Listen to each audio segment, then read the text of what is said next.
اقبال نے کہا ہے ستیزہ کار رہا ہے ازل سے تا امروز، شرار ابو لہبی سے چراغ مصطفی۔ مطلب یہ ہے کہ شروع کے دنوں سے ہی اس کائنات میں، اس دنیا میں ایک معرکہ چلتا آ رہا ہے۔ معرکہ مطلب جنگ، مقابلہ۔ وہ کس چیز کا ہے؟ اقبال کہتا ہے ستیزہ کار رہا ہے ازل سے تا امروز، شروع سے لے کے آج تک ایک مقابلہ چلتا آ رہا ہے۔ وہ مقابلہ کس کا ہے؟ شرار ابو لہبی سے چراغ مصطفی کا۔ مصطفیٰ کریم صلی اللہ علیہ وسلم کی چراغ کی روشنی کا مقابلہ ابو لہب کی شرارتوں کے ساتھ۔ تو ایک تو یہ کہ استعارہ ہے، اس سے پہلے بھی فرعون و موسیٰ کا، نمرود و ابراہیم کا علیہم السلام، یہ مقابلہ اس روئے ارضی پر چلتا رہا اور حق و باطل کے معرکے ہوتے رہے اور ہوتے بھی رہیں گے۔ فی زمانہ ہم جو حالات دیکھ رہے ہیں پوری دنیا میں، آج جنگوں کے حالات جو پیش کیے جا رہے ہیں، لوگ تو اب یہ خبریں ایسے سن رہے ہیں، کسی کے ہاں بم گرنے کی، میزائل گرنے کی، تو ایسا لگ رہا ہے جیسے بچے پٹاخے پھوڑ رہے ہیں۔ لوگ یہاں خبریں لے کر کے مزے لے لیتے ہیں، پھر فارورڈ کر دیتے ہیں۔ موت اتنی آسان ہو گئی ہے کہ اللہ کے نبی صلی اللہ علیہ وسلم نے 1400 سال پہلے یہ ارشاد فرمایا تھا کہ ایک زمانہ آئے گا کہ حرج بڑھ جائے گا۔ تو صحابہ نے پوچھا تھا یہ حرج کیا ہے؟ تو حضور اکرم صلی اللہ علیہ وسلم نے ارشاد فرمایا تھا کہ قتل بہت زیادہ ہوگا، ایک دوسرے کا قتل اتنا زیادہ ہونے لگے گا کہ لوگ اس کی پرواہ بھی نہیں کرتے۔ آج مجھے آج بتاؤ، دنیا پوری بہت سارے ایشوز پر بیٹھکیں کر رہی ہے، گلوبل وارمنگ پہ، دنیا میں انوائرمنٹ کی چینجنگ پر، موسم کا تاپمان بڑھ رہا ہے، اس پر میٹنگیں ہو رہی ہیں، بڑی بڑی تنظیمیں بیٹھتی ہیں۔ یہ ڈھکوسلا ہے یہ دنیا کا، یہ مغربی دنیا، ویسٹرن کنٹریز کا دکھاوا ہے۔ یہ اینیمل لاورز کو بھی باہر لے کر کے آتے ہیں، ان کو بہت زیادہ کوریج دیا جاتا ہے، یہ کتے سے پیار کرنے والا ہے، یہ مرغی سے پیار کرنے والا ہے۔ ظالموں، 40,000 نہیں 50,000 لوگوں کو فلسطین میں تم نے ناحق مار دیا، اس پر کوئی بیٹھک نہیں کرتے۔ موت اتنی آسان ہے انسانوں کی۔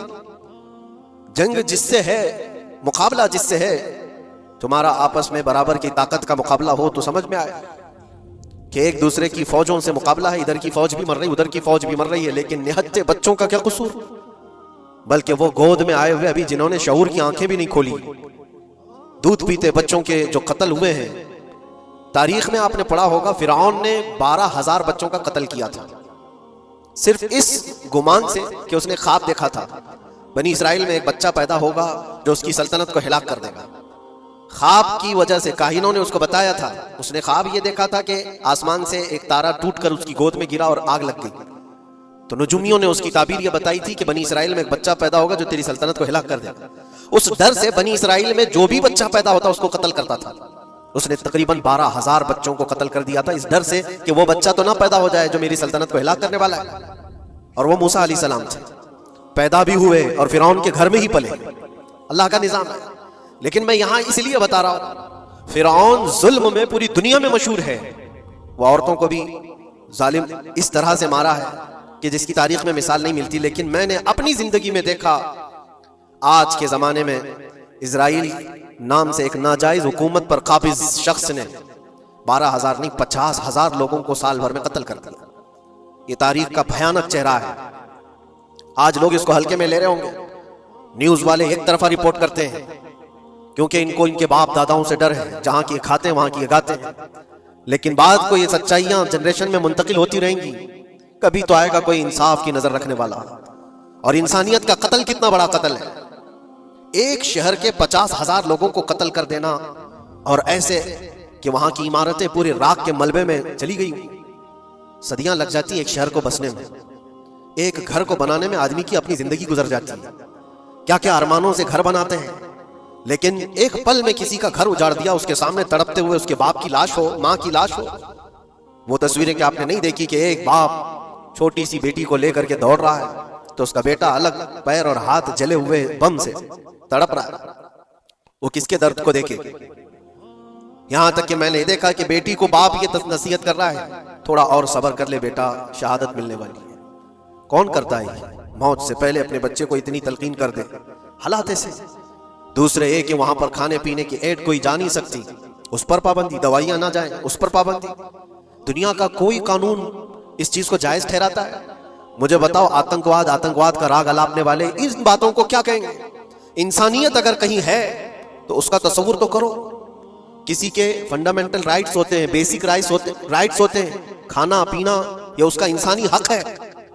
دشمنی تم سے جن کی ہے ان کے ساتھ مقابلہ کرو، عام شہریوں کے ساتھ نہیں. مخبر صادق رسول اکرم صلی اللہ تعالی علیہ وسلم کی تعلیمات دیکھو. جہاد کو لے کر جو پروپیگنڈا تم پھیلاتے ہو اور ہر چیز کو جہاد کا لفظ دے کر کے ایک ایسا نیریٹو کریٹ کرتے ہو کہ لوگوں کے دماغ میں ایک پروپیگنڈا پھیل جائے. آؤ میں تمہیں سناتا ہوں، رسول پاک صلی اللہ تعالی علیہ وسلم جب صحابہ جہاد میں جاتے تو ان کو کن باتوں کی تلقین کرتے تھے. سب سے پہلے مجاہدین صحابہ سے کہتے جس جگہ تم جا رہے ہو مقابلہ تمہارا جن کے ساتھ ہے انہی سے مقابلہ کرنا. جو تمہارے خلاف تلوار اٹھائے اس کے خلاف تم تلوار اٹھاؤ. اور راستوں پر بیٹھے ہوئے بوڑھوں کو ہاتھ نہ لگانا، کسی عورت کے ساتھ چھیڑ چھاڑ نہ ہو. حاملہ عورتیں اگر قید میں آ جائیں تو انہیں چھوڑ دینا. یہ حضور پاک صلی اللہ علیہ وسلم کی تعلیمات ہیں. حتیٰ کہ رسول کریم صلی اللہ علیہ وسلم نے فرمایا جس شہر میں تمہارا غلبہ ہو جائے، تم غالب آ گئے وہاں کی فوج پر، تو وہاں کے رہنے والوں کے بچوں کو نہ ظلم کرنا، ان کو نہ پکڑنا. پھر تعلیمات میں یہ ہے وہ چاہے جس مذہب کے بھی لوگ ہیں ان کے معبدوں کو، ان کی عبادت گاہوں کو ختم نہیں کرنا، ان کی عبادت گاہوں کو توڑ پھوڑ نہ کرنا جس شہر میں تم جا رہے ہو. یہاں تک کہ حضور اکرم صلی اللہ علیہ وسلم کی تعلیمات تو دیکھو، حضور یہ تک فرماتے تھے مجاہدین صحابہ کو کہ جس شہر میں تم جا رہے ہو وہاں کے درختوں کے پتے بھی نہ اکھاڑنا، درختوں کو بھی نہ نقصان پہنچانا. جنگی تعلیمات کو آج کوئی نظر میں نہیں رکھتا ہے. دنیا کہتی ہے کہ جنگ کے دوران بھی کچھ اصول ہوتے ہیں، لیکن کوئی اصول نہیں. ہم نے دیکھا ہے جس کی طاقت ہے اس کا بول بالا ہے. یہ دنیا ان کے خلاف کبھی کوئی بات نہیں کرتی. آج سے تقریباً 20 سال پہلے بھی عراق کی کیا حالت تھی آپ نے دیکھا ہوگا. ایک جھوٹے پروپیگنڈے کی وجہ سے پورے عراق کو تباہ کیا گیا. آج تک وہ سنبھل نہیں پایا ہے.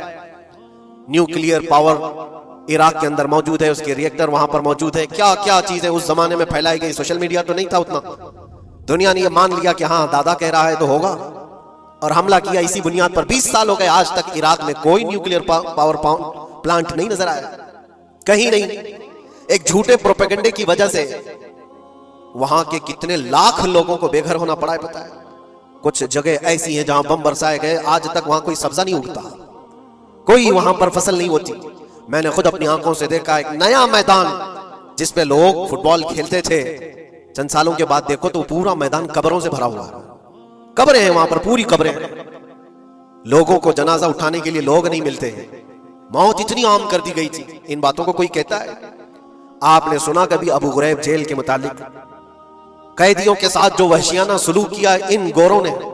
اللہ کی پناہ، بہت سخت قسم کے، دنیا میں بدنام زمانہ جیل اس کو کہا جاتا ہے. ہر طرح کی وہاں پر قیدیوں کے ساتھ آزمائشیں ہوئی، ہر طرح کی. ان پر کتے چھوڑ دینا، ان کی شرمگاہیں کاٹنا، ان پر پیشاب کرنا، ہر چیز جو انسانیت سوز ہے، انسانیت کو جلا دینے والی، یہ ساری حرکتیں کی گئی. دنیا خاموش ہے اس سلسلے میں. کیوں؟ سپر پاور کے 1000 گنا بھی ہضم کر لیے جاتے ہیں. چھوٹا ملک یا غریب آدمی کوئی بات کرے تو سارے اس پر ٹوٹ پڑتے ہیں. آج میں ایک چیز آپ کو بتانا چاہ رہا ہوں کہ یہ کوئی نئی چیز نہیں ہے جو ہو رہی ہے آج دنیا میں.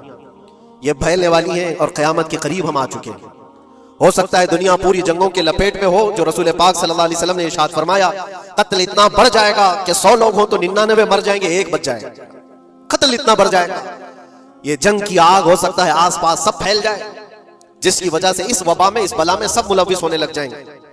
اور ایک بات یہ بھی یاد رکھو، چاہے جیسی بھی حکومت ہو، تاریخ پوری اٹھا کر کے دیکھنا، ظلم کے بعد جو غرور و تکبر میں آ کر فرعون بننے کی کوشش کرتا ہے اس کا انجام اللہ تعالیٰ بہت بھیانک فرماتا ہے. بہت بھیانک انجام ہوتا ہے. اب کے ظالم بھی اپنے انجام کے بہت قریب آ چکے ہیں. انہوں نے ظلم اتنا کیا ہے، وہ بچوں کی آہیں، وہ عورتوں کی چیخیں کیا بارگاہ رب العزت میں نہ پہنچی ہوں گی؟ رب تبارک و تعالیٰ خود فرماتا ہے سَيَعْلَمُ الَّذِينَ ظَلَمُوا أَيَّ مُنْقَلَبٍ يَنْقَلِبُونَ. ان قریب ظالم یہ دیکھ لیں گے کہ کس پلٹی میں اللہ تعالیٰ انہیں گرانے والا ہے. جو جال وہ اپنے دشمنوں کے لیے بنتے ہیں اللہ تعالیٰ اسی جال میں ان کو پھنساتا ہے. آج دیکھنا آپ، تاریخ کی سچائیاں آپ کو اس بات کا جواب دیں گی. ظالم یہ سمجھتا ہے کہ میں خدا کے برابر ہو چکا، مجھے کوئی بھی ہلاک نہیں کر سکتا. اللہ تعالیٰ فرماتا ہے اینما تکونوا یدرککم الموت ولو کنتم فی بروج مشیدہ. تم مضبوط قلعے میں کیوں نہ بیٹھے ہو، موت تمہارے پاس آ کر پکڑ لے گی. اور رب تبارک و تعالیٰ کے لیے کوئی چیز ناممکن ہے.